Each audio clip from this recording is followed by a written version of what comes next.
Hello guys, magandang hapon sa inyo lahat. Dito ako ngayon guys sa Sandawa Park. Dumaan lang ako dito dahil nagbukaton ako from SM City.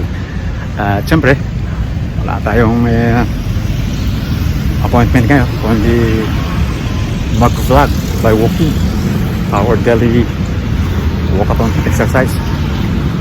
So, dumaan lang ako dito guys dahil nga at para ma-practice ko ang aking mga tuhod dahil sumasakit na kailangan dito ma-practice para magkaroon ng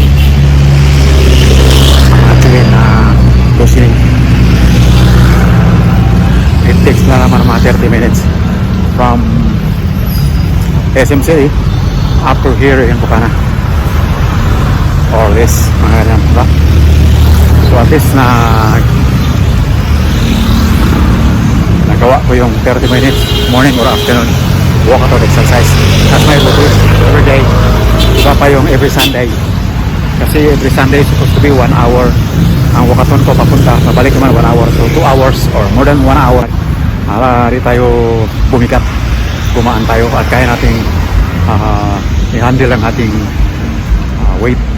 It was already 165 or 166 kg. Kasi katitimbang ko lang nung isang araw, pumunta ako ng Victor Plaza at sa doon sa CTL office.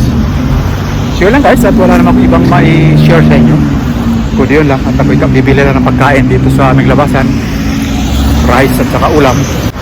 So yun lang mula vlog ko sa ito. Dahil saan kayo mag-like, mag-share, mag-subscribe sa akin channel Big Time Old TV. Isa!